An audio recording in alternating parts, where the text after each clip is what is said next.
Lina Khan was just 32 years old when Joe Biden appointed her to lead the Federal Trade Commission in 2021. She became the youngest FTC chair in history, and this agency goes back to 1914. Khan was also considered one of the most progressive chairs in FTC history. While she was still in law school, Khan published a journal article called Amazon's Antitrust Paradox, which went on to become famous and which painted a picture of capitalism gone wild, where too many firms have become too big and too powerful, posing a threat not just to consumers and employees, but to the economy itself, and maybe even to democracy. One of the signature achievements of her FTC term, done in collaboration with the Department of Justice, was an updated set of the government's merger guidelines. This is a 50-page blueprint for pushing back against overconsolidation, for limiting both horizontal and vertical acquisitions, and for making the economy more resilient by reducing corporate power. These are ideas we have dug into repeatedly on Freakonomics Radio. We have done episodes about consolidation in the eyeglass industry, in the pet care and dialysis industries. We made an episode called Are Private Equity Firms Plundering the U.S. Economy? Now, with Donald Trump back in the White House, Lina Khan is, of course, gone, replaced by a Republican chair, Andrew Ferguson. And the Trump administration has been moving quickly to undo or wipe out any number of Biden administration policies. But not those merger guidelines. They are being retained and embraced by the Trump administration. Here's how one former Biden administration official put it to me. It's like being in your house when a tornado comes and wipes out everybody's house except for yours. You might call this the Lina Khan paradox. And how does Khan herself feel about this paradox? Based on the conversation you are about to hear, I would put it this way. When it comes to antitrust policy, Khan doesn't care who gets it done as long as it gets done. I view the stakes here as being existential for our country. Today on Freakonomics Radio, we review Lina Khan's FTC track record. If you tally up our wins and losses, we have done better than prior administrations, even while taking bigger shots and putting together more ambitious cases. And we talk about how to do good work in a world where bad behavior is often rewarded. You need to place more value on feedback and input that is actually tethered to reality and tethered to facts. Reality, facts, and more with former FTC chair Lina Khan, starting now.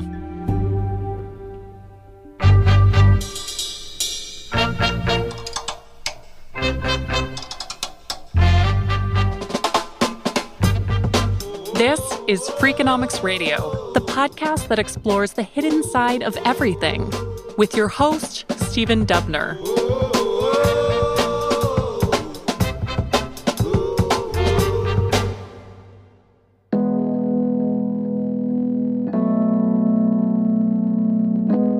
My name is Lina Khan, and until recently, I served as chair of the Federal Trade Commission. It's fun to say that, I would imagine, yes? Yeah. Can you just give us, in a nutshell, how you got there in such a relatively short time? Yeah, happy to. It is a bit of an idiosyncratic path. I spent a lot of time in undergrad, interested in journalism. I graduated right after the financial crisis. Journalism jobs were pretty hard to get.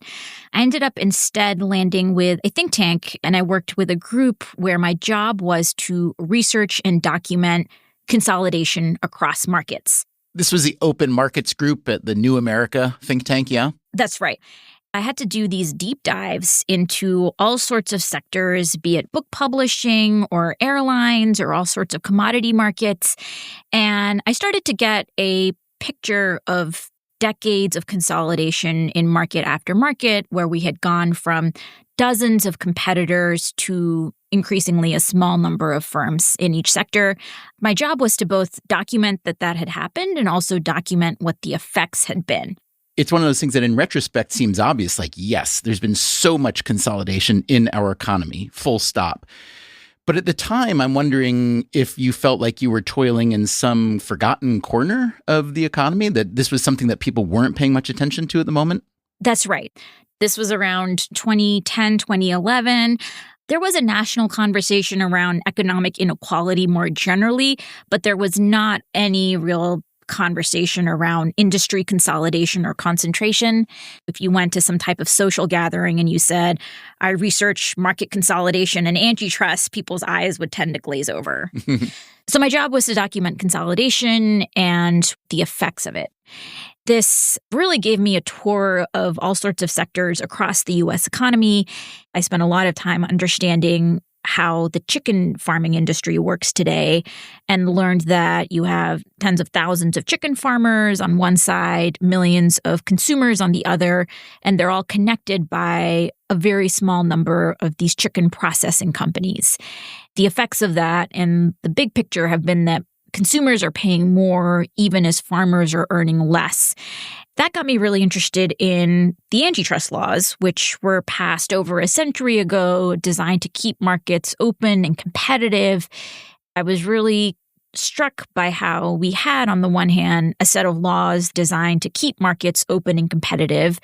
And yet, on the other, we had seen just wholesale consolidation and a drift away from markets that were open and competitive. And I was really intrigued by how this had happened. That, in turn, got me interested in the history of the antitrust laws. I think most people pay a little bit of attention to what's going on in the world that they live in right now. Not a lot of attention, but a little bit of attention. And very few people read a lot of history. So we tend to respond to what's going on in the news, let's say in anti-competitive practice, based on what we know about the last couple of years. Yeah, Facebook has gotten too big, Google's gotten too big, and therefore X or Y needs to be done. But that's not a particularly fruitful way to look at the world. It's nice to have some historical and even philosophical underpinnings. So if you could just talk about a quick history of competition law and how people long before us saw it. So at the federal level, the first antitrust laws trace back to 1890. This was when the Sherman Antitrust Act was passed. And it was passed against the backdrop of the Industrial Revolution, which had delivered transformative advances across the country, but it also consolidated a lot of wealth and power. Some of those most affected by this consolidation were farmers and entrepreneurs and small proprietors, especially when it came to the railroads. The railroads had transformed the country. You could suddenly transport your wares nationally. Farmers and others had access to national markets. There were enormous benefits, but it also meant that farmers and others were extraordinarily dependent on a very small number of companies, sometimes just a single company, the railroad that controlled the rails going through their town. And farmers recognized that this concentration of power could be abused. You had the railroads effectively picking winners and losers, and whether a farmer did well or whether his business sank could just be up to this single railroad. We had discriminatory pricing, arbitrary pricing. So a lot of the frustrations that farmers felt ended up being channeled towards both the Interstate Commerce Act, which ended up regulating the railroads, as well as the Sherman Antitrust Act, which broadly prohibited certain forms of monopolization and illegal restraints of trade. Those laws were enforced, but it became clear pretty quickly that there were some major gaps. So then in 1914, Congress passed two additional antitrust laws, the Clayton Antitrust Act, which prohibited mergers and acquisitions that may lessen competition, as well as the Federal Trade Commission Act, which created the F.T.C., prohibited unfair methods of competition more generally. And then you had, over the decades, different levels of activity in terms of vigor from the antitrust agencies, but broadly an approach to competition that was very focused on wanting to make sure that the market was competitive from a more structural perspective. During the New Deal, you had these two different moments. At one point, a more hands-off approach, and then you had the second New Deal period, where enforcers really doubled down. And then starting in the late 70s and 80s, there was this wholesale revolution where we as a country radically reoriented how we were enforcing these laws that in good part led to this consolidation. That wholesale revolution you're referring to, that includes what antitrust people call the Chicago School of Thought, named for University of Chicago legal scholars Robert Bork and Richard Posner, the economist Aaron Director, and others. One person I spoke with who used to work with you made the note, and I'm curious if you think this is true, that your youth really served you well in thinking this through, because rather than just accepting the current regulatory environment as it stood, you felt compelled to dig into that Chicago history. Can you walk me through what you saw there and how it shaped your thinking? When I started looking at what happened in the 70s and 80s, I was struck by just how radical it was. There were certain economic assumptions that drove that change and certain ideological assumptions that drove it. There was a view that the best thing for the government to do was to get out of the way. The idea was, monopoly power and market power in the economy is rare, but if it is ever to come about and if firms try to abuse their monopoly power, the theory went that that monopoly power would be disciplined by this rush of new entrants that would come in and limit the ability of that monopolist to exercise its power. And so it was better for government to err on the side of under-enforcement than over-enforcement, which could chill innovation. Do you feel that was a legitimate expectation, or it was a little bit of a fig leaf? I think it was primarily driven by theories of how markets work that ended up being pretty divorced from the reality on the ground. This hands-off approach assumed that markets were more likely to self-correct, and that had bipartisan staying power. It was ushered in initially by the Reagan administration, but then continued by the Clinton administration and the Bush administration, and then in good part by the Obama administration. Unfortunately, the last 40 years have been a natural experiment premised on those theories, and now we have more and more empirical evidence that I think rebuts those. When you say that it rebuts those, can you put that in the form of more and more empirical evidence that what?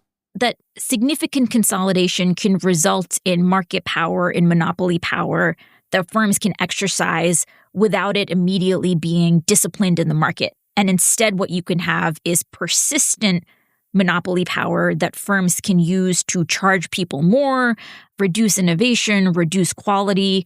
There are papers looking at markups beyond marginal cost, finding that in the 80s, on average, it was around 20%, the markup, and now it's as high as 60%.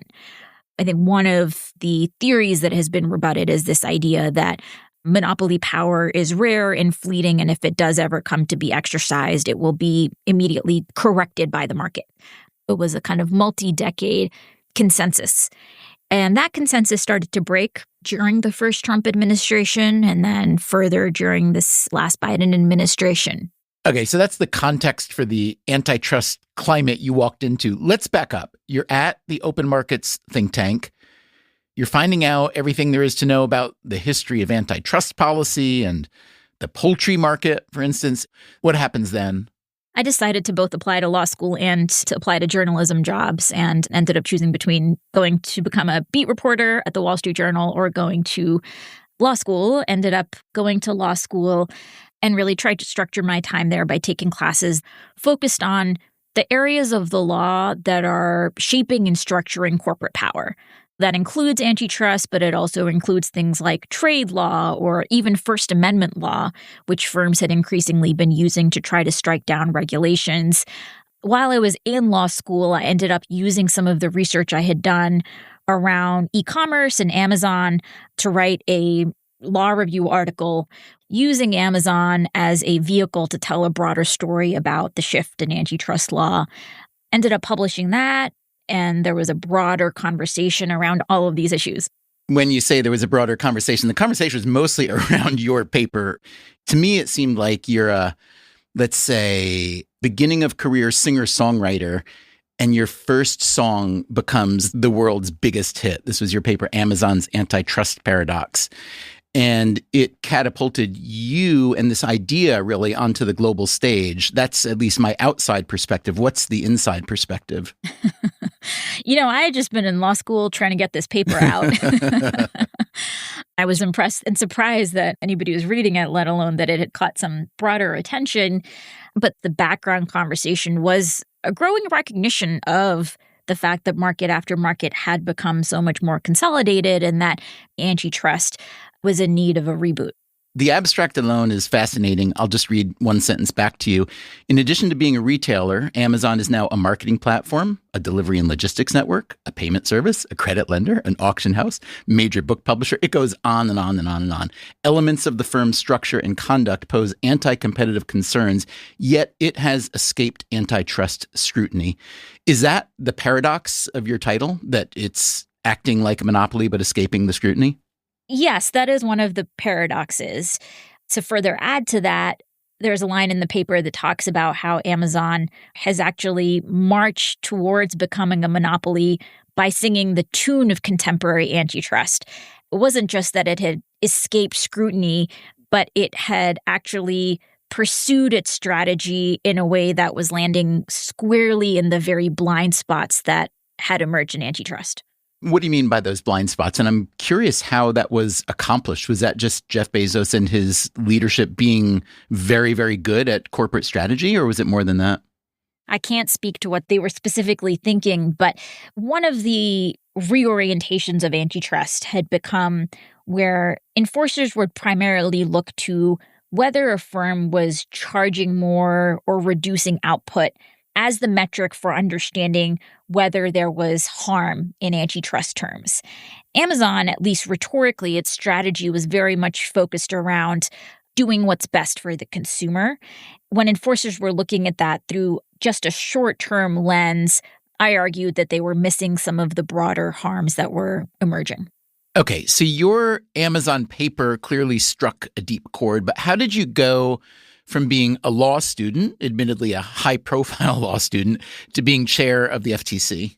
After law school, I spent some time doing more research and writing, was set to clerk for a federal judge, and then a few months before my clerkship was supposed to start, the judge I was supposed to clerk for ended up passing away. Who was that? Judge Reinhart in the Ninth Circuit. So then I reshuffled my plans, ended up going to work for a federal trade commissioner, Rohit Chopra, and then ended up going to work for the House Judiciary Committee's subcommittee on antitrust, which was looking to start an investigation into the large technology companies, including Facebook, Amazon, Apple, and Google.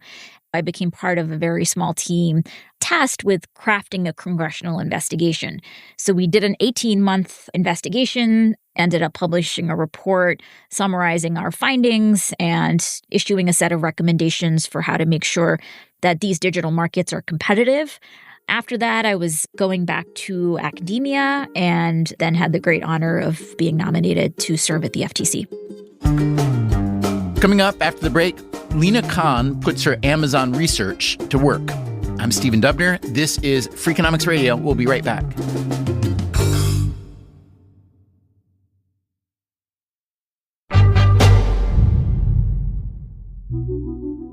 When she was a law student at Yale, Lina Khan wrote what would become one of the most famous law review articles of the current century. It accused Amazon of using novel forms of monopolistic practice, including deliberately underpricing its goods and services with the goal of becoming an e-commerce behemoth, a goal that Amazon has achieved. Okay, while you were running the FTC, you and 18 state attorneys general and Puerto Rico sued Amazon over monopolistic practices. There is a trial scheduled to start in 2026. I'd like you to take us full circle from writing the Amazon antitrust paradox paper in law school to now having brought this suit and waiting for the trial to begin.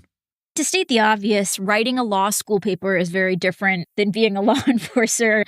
Especially in digital markets, you can see a monopoly life cycle where the set of tactics that a platform is pursuing in the early stages when it's looking to scale and achieve monopoly power will look different than the tactics that it is deploying once it has achieved that monopoly status, has locked out its rivals, and then is in extraction mode where it's now able to exploit that monopoly power. My law review article was around the first stage, And the lawsuit ended up focusing on the practices of this second stage. The lawsuit basically alleges that Amazon, after itself achieving scale, ended up in a very concerted way pursuing tactics designed to deprive other companies of similarly enjoying that scale that you need to really compete in online commerce. It did this in a few ways. One was it engaged in what we call anti-discounting practices, where Amazon would basically punish any business that listed its goods for a lower price on other platforms. And it was doing this even as Amazon was steadily increasing how much it charges sellers to sell on Amazon. Amazon takes as much as $1 out of every $2 from some of the sellers that rely on Amazon.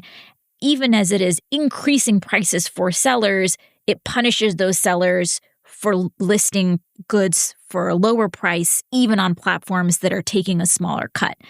We argue that this basically inflates prices across the internet. We also allege that Amazon illegally conditions access to certain Prime badge services on sellers using its fulfillment services, and that has certain anti-competitive effects. And then we also allege that Amazon used this algorithm called Project Nessie that also inflated prices across the internet. Nessie as in Loch Ness Monster?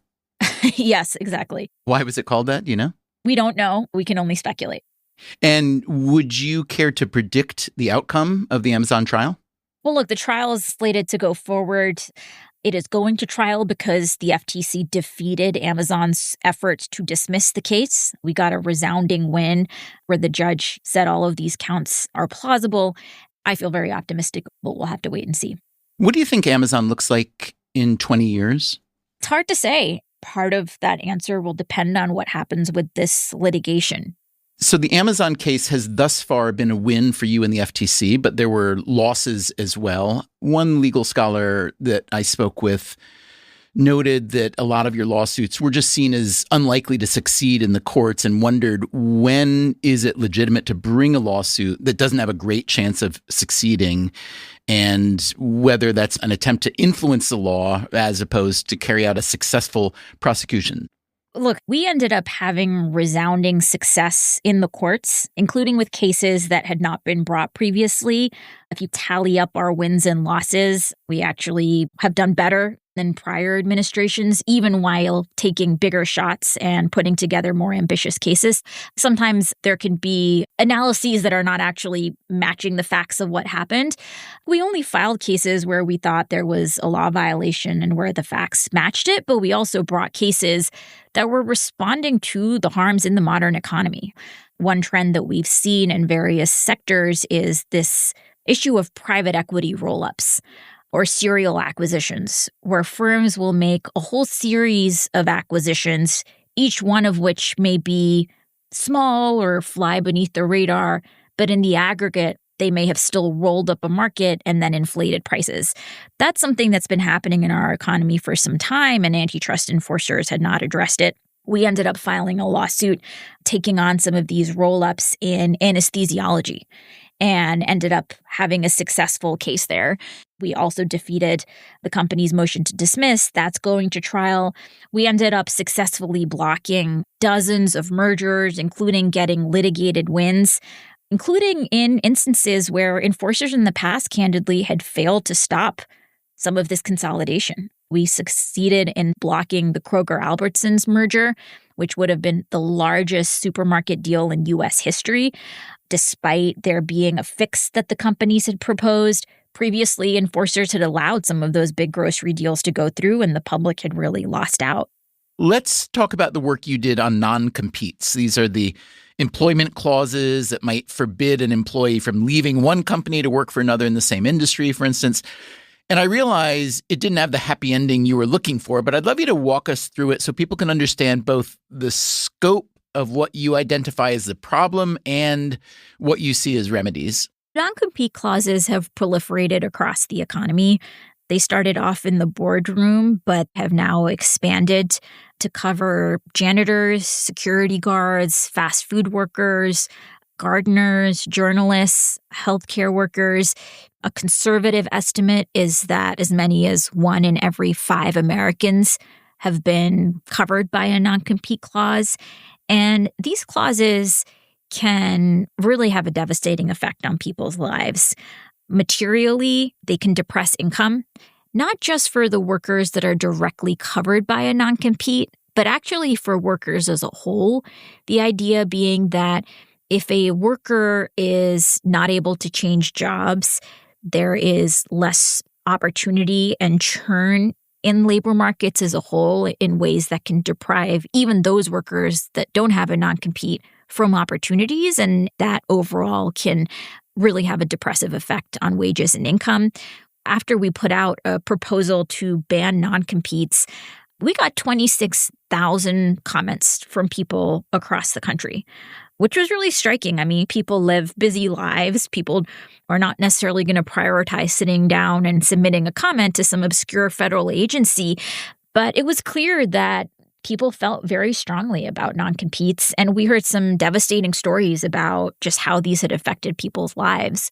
So I have 2 very basic questions about it. Number one, once you get beyond the top tier employees, right? I don't want my chief blank officer going to a rival firm. I understand that. Or I don't want people with trade secrets leaving my firm and potentially going to a rival firm. Those I understand. But beyond that, all the other people that you just named, what is the reasoning for why a non-compete would even be considered worthwhile? And then how can it be legal? The motivation question is a good one for the businesses that are imposing these non-compete clauses. Some of the arguments that get made at a high level is that these non-competes are, in theory, necessary to make sure employees are not divulging trade secrets, or that employers need these non-competes to give them an incentive to train their employees. A lot of those arguments, lose their force entirely when you're talking about certain categories of workers. But even for higher income workers, we have trade secrets laws. For the vast majority of American workers, there is no good justification for these non-compete clauses.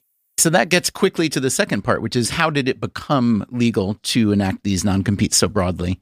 Well, I would argue, and the FTC argued, that it is not legal. We brought some enforcement actions, including one case where you had security guards making close to minimum wage. The security guards were based in Michigan. Under Michigan state law, these non-competes were actually illegal. But the firm still had them in place and still tried to enforce them. We had to basically sue to make sure these non-competes got dropped. Even in states where these non-competes in theory are not enforceable, firms take a shot. Oftentimes workers, their rights are chilled because they may not know that these non-competes are not enforceable, and who's going to really want to go up against their employer and risk being thousands of dollars out of money. In the case of the security guards, Prudential was the name of that firm? That's right. What was the ultimate outcome of that case? So we ended up bringing an enforcement action. We ended up getting an order that required the company to drop its non-compete clauses with the vast majority of the security guards. And so thousands of people were freed from non-competes. So that's a small victory, but the larger effort has been so far a defeat for you, correct? It's more of a mixed picture. After we finalized the rule, we got 3 legal challenges. One filed in Texas, one filed in Pennsylvania, and one filed in Florida. Each of those legal challenges came out a slightly different way. The judge in Pennsylvania said the FTC's rule was lawful. The judge in Texas said it was unlawful. And the judge in Florida came out somewhere in between. The FTC, when I was still at the agency, ended up appealing both the case in Texas and Florida. We're going to have to wait to see what happens, though you're right that for the time being, the rule is not in effect. Unfortunately, non-competes are still in place right now. So one big function of the FTC is plainly policing, but also when it comes to your antitrust activity, an implicit argument is that cracking down on monopolistic behavior, cracking down on non-competes also is good for competition and it's good for the markets. Good markets theoretically benefit a lot of people, startup firms and employees, consumers. In other words, competition is seen, at least by economists, as win-win-win. So what's your best evidence that your work has actually produced these kinds of victories? I can give you a couple of examples. One is a specific merger that we blocked. This was the Sanofi-Maze transaction. Sanofi had a monopoly on a drug for Pompe disease, this really horrible illness that leads to muscles atrophying. Maze was this upstart that was in the process of developing another treatment for Pompe disease. Unlike Sanofi's treatment that required regular IV shots, Maze was working on something that could be taken orally. It had the potential for dramatically improving the lives of Pompe disease patients. The FTC argued that if Sanofi bought out Maze, there was a real risk that Maze's innovative treatments either wouldn't make it to market or wouldn't make it to market as quickly. Because here you have a situation where Sanofi is already enjoying monopoly profits on this drug. We worried that it wouldn't have the incentives to introduce another drug that would cannibalize its existing sales. So we filed a lawsuit seeking to block this acquisition, arguing that it would allow Sanofi to illegally monopolize this area. And the companies ended up walking away from the deal. Maze ended up then partnering with another firm that ended up having as good, if not better, terms for Maze and will actually bring that drug to market even more quickly. This is a Japanese firm, yeah? That's right. So I think that was proof of concept of the FTC's work getting it right. I think more generally, the non-competes that ended up being dropped because of the FTC's work, that means there are thousands of workers that are now free to go start their own business or freely switch employers. The mergers that we blocked, including in the context of NVIDIA ARM, ended up leading to a lot of independent success for both NVIDIA and ARM in ways that also has boosted innovation, especially at a critical moment for a lot of these artificial intelligence technologies. We've also filed a whole set of other lawsuits, including one against John Deere for illegally restricting farmers' ability to repair their own tractors and agricultural equipment, which is something we heard a lot of concern about from farmers when they're entirely dependent on John Deere for getting their agricultural equipment fixed. It can both inflate their costs as well as lead to all sorts of devastating delays. We also filed a lawsuit against Pepsi, arguing that it was engaging in illegal discrimination in ways that was squeezing independent grocers. We filed a lawsuit against the three big pharmacy benefit managers, claiming that the rebating practices they have in place have systematically hiked the cost of insulin, as well as other drugs. And then we more generally took on these illegal patenting practices, where firms would illegally list patents for certain products and components of devices, including things like the plastic cap on an inhaler. Asthma inhalers' out-of-pocket costs have been hundreds of dollars, even though asthma inhalers have been around for decades.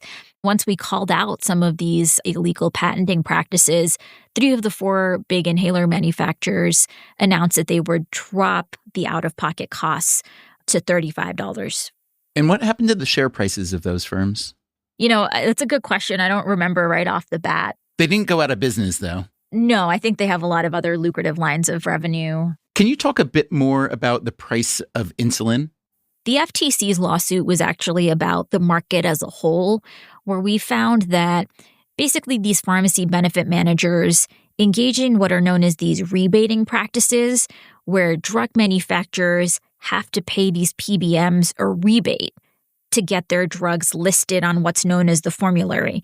We allege that the way the PBMs have structured this whole system means that the drug companies are incentivized to ultimately raise the cost of insulin rather than compete by lowering it, and that this as a whole is inflating the cost.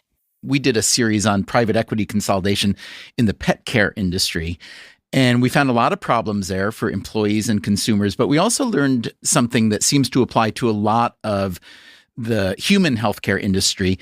If you look at nursing homes, doctors' offices, dentists' offices, what we heard is that the founders of these offices and companies, when it's time to retire, they might prefer to sell to one of their junior partners. That's what often happened before private equity was around. But now those junior partners have so much debt from medical school or veterinary school or whatever that they can't afford to buy the practice. So the only likely buyer is an outside investor like a private equity firm. The PE firm is satisfying a real need there, but the resulting roll-ups or consolidations are often worse for existing employees and worse for consumers.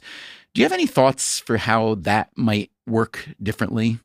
It's a really good point, and I think highlights how antitrust and competition policy have a really important role to play, but there are all sorts of other economic policy decisions that are going to affect, for example, whether the junior partner even has the ability to make that acquisition that we need to be paying attention to as well.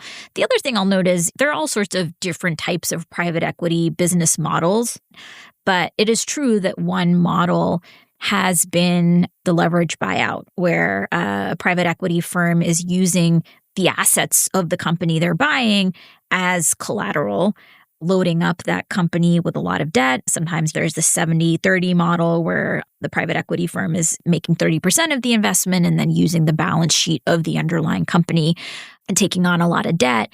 That can weaken the underlying firm, but also incentivize the private equity owner to make a lot of short-term extractions and engineer a lot of short-term returns in ways that can undermine the quality of the business as a whole. For example, we got some submissions from ER doctors. Emergency medicine is a place where we've seen a lot of private equity incursion. They mentioned that there are all sorts of financial metrics introduced into their work. I remember hearing from one ER doctor that he was sitting with a parent who had just lost their kid, and this ER doctor having to think that he didn't even have the time to commiserate with this parent because he felt such significant financial pressure to meet this quota. If the government is concerned about over-consolidation in those kind of spaces, right, healthcare, whether human, animal, whatever, would it be viable to consider something like low-interest loans to junior partners to help keep firms a smaller size rather than succumb to the one possible sellout outcome, which is to a bigger investment firm like private equity? That's a really interesting idea and not something I've heard proposed before. I could imagine it could make a difference. Let's talk for a minute about the merger guidelines released by the FTC under your watch. Just start with the process, maybe the idea or the theory, and then the drafting. What were you hoping to accomplish and why did you think it was important? The merger guidelines can sound like this arcane document, but the core of it is a roadmap for how enforcers review and assess mergers that are before them. There have been guidelines going back to 1968, and periodically these have been updated. We undertook a process starting in late 2021 to revise these merger guidelines with a couple of goals in mind. First was wanting to make sure that these guidelines were actually reflecting the law. We had seen that in some prior instances, enforcers had actually handicapped themselves and written guidelines with very cramped or sometimes just inaccurate expressions of what the law really was, which we thought was not being faithful to Congress or the courts. We also wanted to make sure these guidelines were up to date and reflecting the realities of the 21st century economy. We wanted to make sure they were addressing things like digital markets and platforms. We wanted to make sure they were addressing labor markets, which had been a big blind spot in the past, and issues like serial acquisitions. And then we wanted to make sure that we were hearing from a broad set of market participants. Antitrust in recent decades has been quite insular. You'll hear from very smart and accomplished experts, but the broader public as a whole has often been neglected. We wanted to change that and ended up getting thousands upon thousands of comments from the public. A lot of healthcare workers participated, including doctors, nurses, people who had seen their field and their practice change based on increasing consolidation. We heard from farmers, we heard from musicians, Heard from teachers, ordinary Americans who don't spend their days practicing antitrust law, but whose life has shown them that whether markets are extremely consolidated and monopolized or whether they're open and competitive makes a real difference. What about from the industry side? The draft of the merger guidelines was open to them as well. It sounds like you're saying most of the public sentiment was saying, yes, we would like stronger guidelines. What about from industry, though? Industry spans a broad set of market actors. We heard from a lot of small businesses, including independent pharmacists, independent grocers. We heard a lot from entrepreneurs and startups and founders who have seen that when you have these big gatekeepers that can shut them out of the market, that can have real problems. So even within industry and the business community, we heard a lot of interest in favor of stronger antitrust. Of course, we did also hear from existing monopolists and incumbents and dominant firms who would prefer that antitrust enforcement be quite weak. I assume that the goal of these merger guidelines is to act as a deterrent against some mergers that might be seen later as anti-competitive. Assuming that is true, how do you measure the effect of deterrence? The goal of the guidelines is really to provide clarity to the public about how it is that enforcers will look at mergers and analyze them. On the deterrence question, of course, as a law enforcer, you don't want illegal behavior to occur in the first instance. So if through that type of guidance you are deterring illegal mergers, that is a net good. In terms of how you measure deterrence, it's a good question. I don't think it's a precise science, but over the years when I was serving at the F.T.C., we got some data points like what senior deal makers would be saying around how several years ago when they were counseling clients, they wouldn't really talk about antitrust until the very, very end of the discussion, whereas over the last couple of years, antitrust was up front and center right at the beginning. We also heard from deal makers and senior executives about how certain deals that were initially being discussed ended up not being proposed because there was a recognition that the legal risk was too high. We also saw deals where once they were proposed and the FTC started investigating, the firms ended up abandoning. There was a practice in the past where firms sometimes recognized that there was significant legal risk, but would kind of roll the dice and say, well, maybe enforcers will look the other way or maybe they'll miss it. Once we started taking a closer look and a more stringent approach, some of those deals abandoned as well.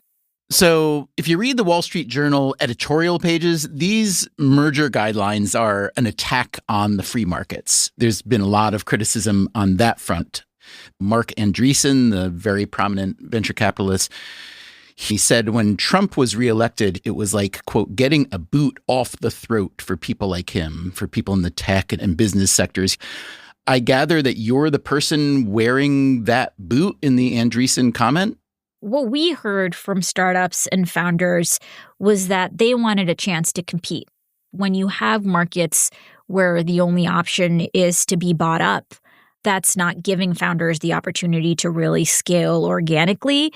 I think the story is a bit more textured here. We've learned recently that the merger guidelines put out on your watch will be retained by the Trump administration. Are you surprised by that? I personally am not that surprised, in part because issues around antitrust and anti-monopoly have had a strong bipartisan current in recent years. Some of the initial lawsuits that were filed against large technology companies, including Facebook and Google, actually were initiated during the first Trump administration. I know J.D. Vance is a fan of yours. He recently said, I look at Lina Khan as one of the few people in the Biden administration that I actually think is doing a pretty good job. Considering how much Biden administration work has already been undone by the Trump administration, I wonder what it feels like for you to have one of your signature policies continue under Trump.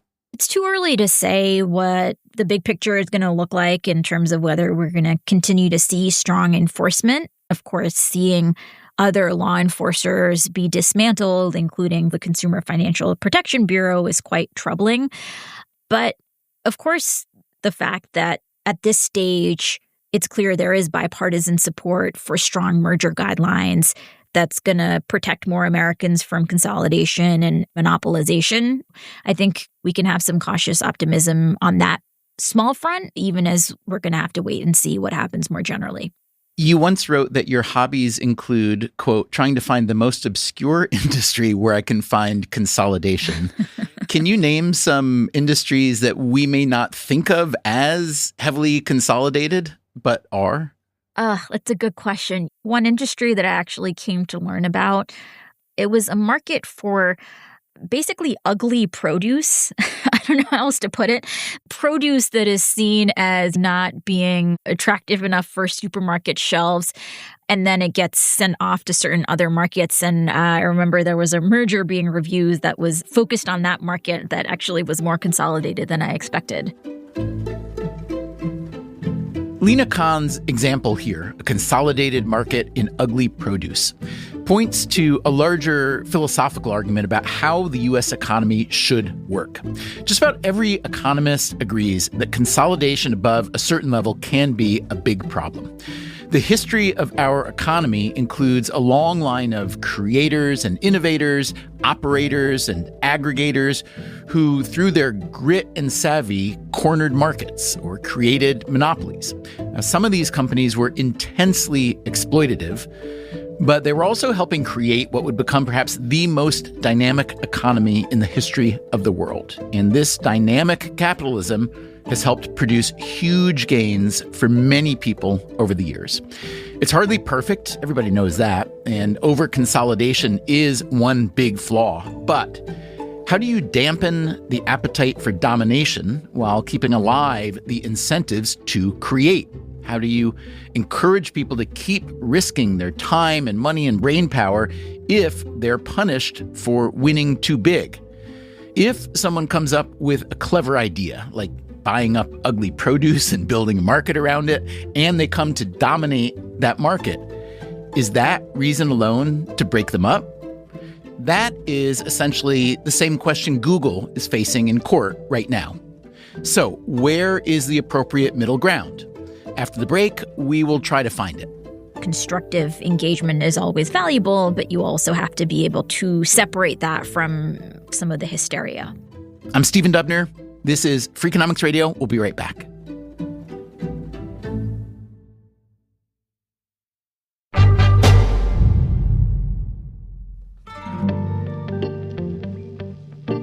Lina Khan had plenty of critics during her tenure as FTC chair from a variety of ideological camps.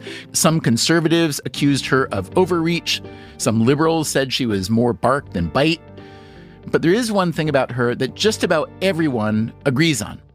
She is a serious person who eats, sleeps, and breathes antitrust reform. She has been fixated on corporate power since she was at least a high school sophomore. In 2004, she wrote an article for her school newspaper about a nearby Starbucks that wouldn't allow students to congregate.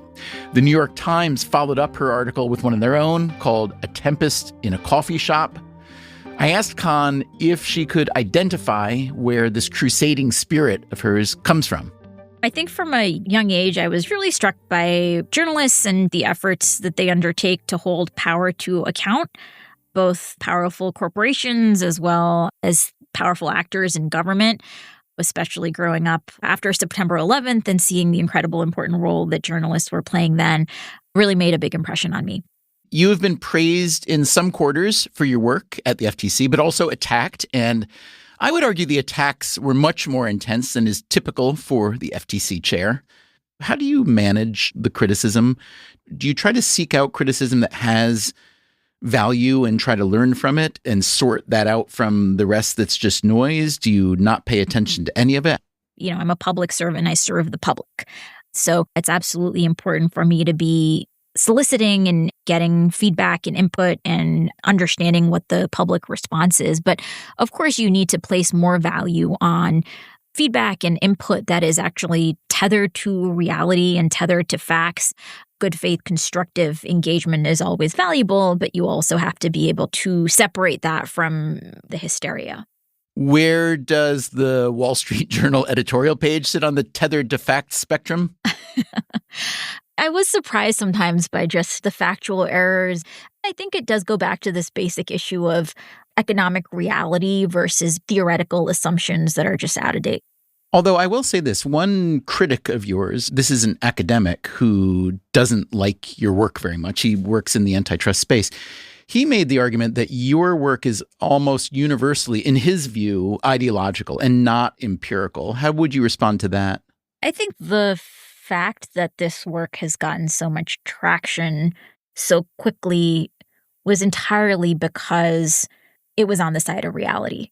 The antitrust enforcement model that had been followed for 40 years had failed to keep markets open and fair and competitive. And so it was really empiricism that drove this work forward.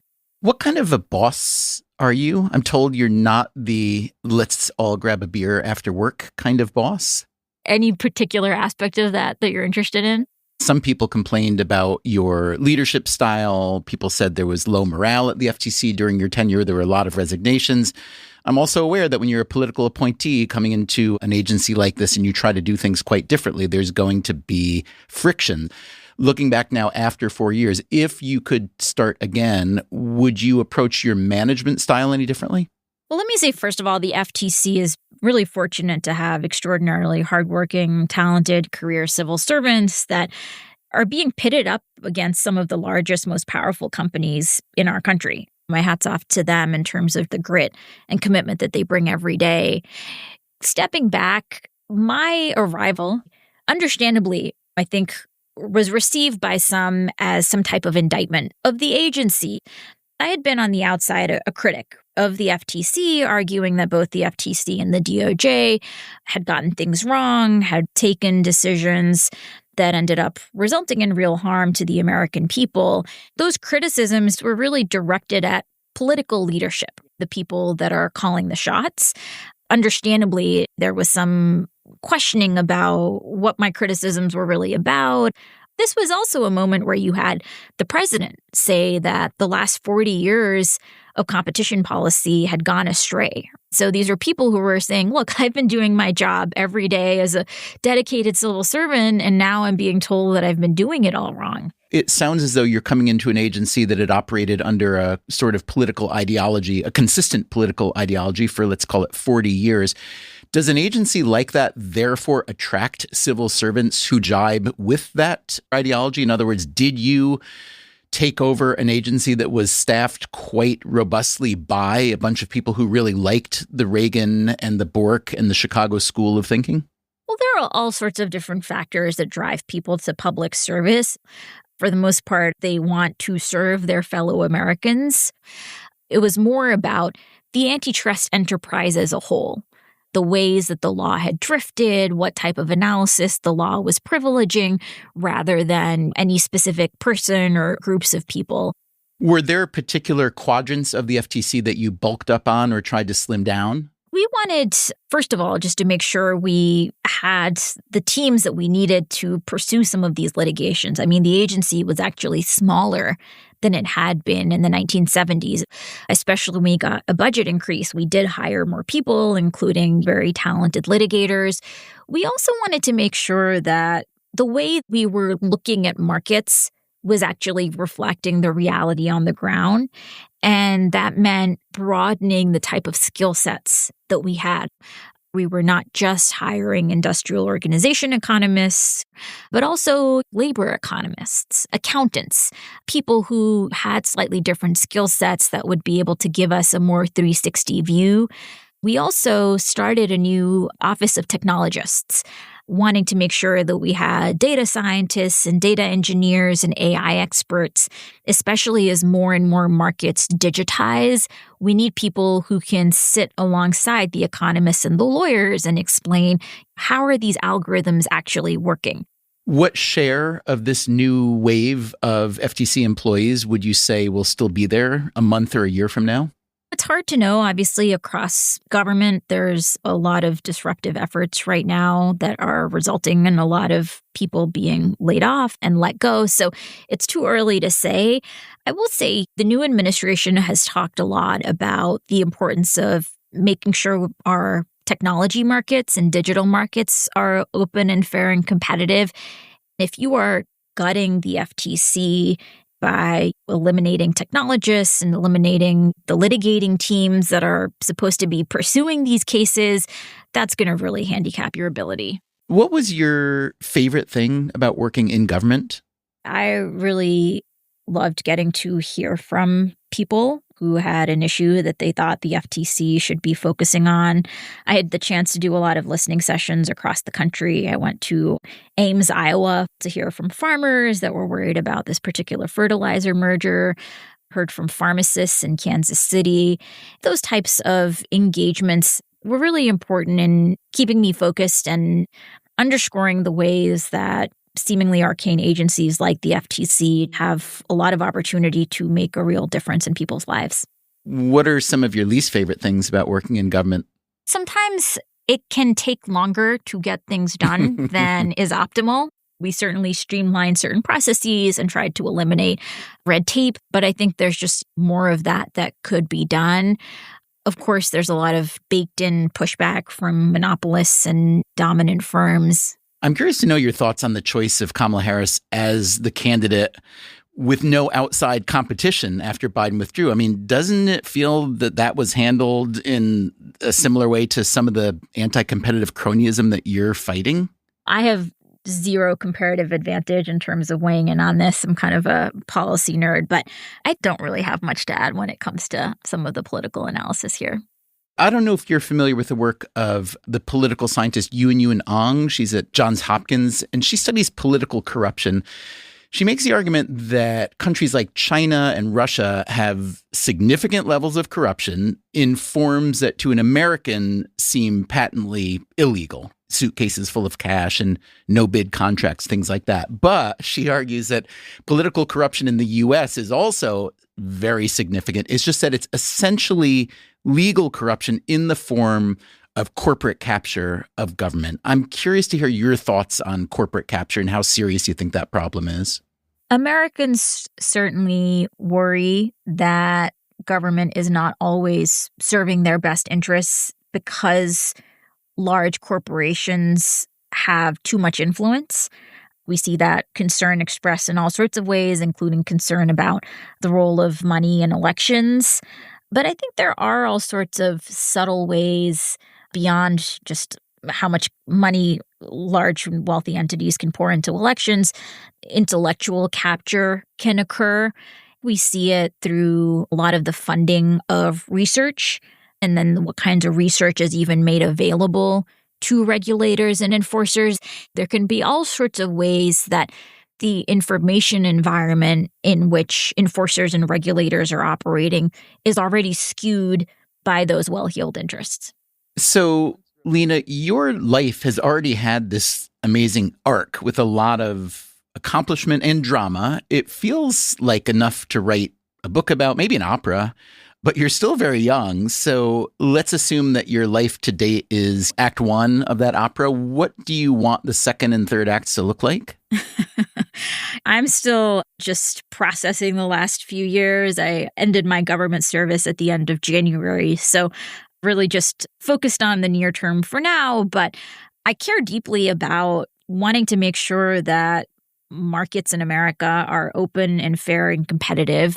This is important for people materially, but these issues also go to the core values of our country. The lawmakers who initially passed the antitrust laws viewed them as being a key safeguard against the concentration of power.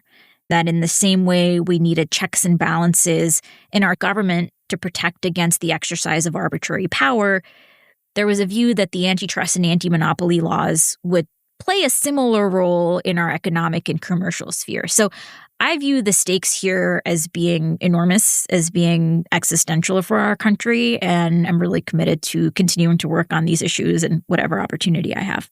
I understand you're back teaching at Columbia now, at least for this semester. Is that right? Yeah, exactly. I had been on leave and I'm back at the law school. Do you have any concrete items on your wish list? Does policy and politics remain toward the top of that list or something quite different, perhaps? For now, just continuing to build out this work, there is a lot of enthusiasm and interest among law students and young people in general. Of course, it was a great honor to serve. And if there was another opportunity, that's, of course, something I would be open to. If President Trump had asked you to stay on, I realize that may sound unlikely to a lot of people hearing this, but the more they know about you and your work and how the Trump administration thinks about your work, it's actually maybe not so unlikely. But would you have stayed under Trump? I mean, that was a hypothetical, but my term ended up expiring in September. President Trump ended up nominating somebody new to fill my seat. So I, had a great time getting to work alongside Andrew Ferguson when he was a commissioner and I was chair. And I do think it's important for people to serve, and the FTC historically has had bipartisan commissioners that have continued to serve across administrations. I see that Bernie Sanders has embarked on what he calls a national tour to fight oligarchy. He's drawing pretty big crowds, a lot of enthusiasm. I'm curious if he has asked you to put in an appearance, and if you would, if you were asked. I'm a great admirer of Senator Sanders. He was a strong supporter of the FTC's work. There's a real concern that very well-heeled interests in this country are wielding enormous, not just economic power, but political power. And the antitrust and anti-monopoly laws were supposed to be a bulwark against that. I leave it to the elected officials to do what they do best. But of course, I'm happy to support that work however I can. When I hear you mention Ames, Iowa, I cannot help but think that perhaps you might have aspirations of being elected to office one day. Is that the case? No. That's a flat no. No, I really enjoyed being a bureaucrat. It's always good to speak with someone who enjoys being a bureaucrat. I'd like to thank Lina Khan for the good conversation today. I learned a lot. I hope you did too. Let us know what you are thinking. Our email is radio@freakonomics.com. Coming up next time on the show, another one-on-one conversation around another set of important government functions. But this person is not embraced by politicians on both sides. My nonpartisan approach is to be critical of everybody in Washington. Do you have any friends? No, not really. Jessica Riedel has two main messages. Number one, the federal debt crisis is even worse than you think, and few politicians have the courage to do anything about it. And number two, just about everything you know about U.S. tax policy is wrong. That's next time on the show. Until then, take care of yourself. And if you can, someone else too. Freakonomics Radio is produced by Stitcher and Renbud Radio. You can find our entire archive on any podcast app, also at Freakonomics.com, where we publish transcripts and show notes. This episode was produced by Teo Jacobs, with help from Zach Lipinski. The Freakonomics Radio Network staff includes Alina Kuhlman, Augusta Chapman, Dalvin Abuaji, Eleanor Osborne, Ellen Frankman, Elsa Hernandez, Gabriel Roth, Greg Rippin, Jasmine Klinger, Jeremy Johnston, John Schnars, Morgan Levy, Neil Carruth, and Sarah Lilly. Our theme song is Mr. Fortune by the Hitchhikers. Our composer is Luis Guerra. As always, thanks for listening. I know you're married and have a young kid. Are they grateful that you're no longer at the white-hot center of anti-monopoly? I would think so, yes. Less multitasking while making dinner or breakfast. The Freakonomics Radio Network, the hidden side of everything. Stitcher.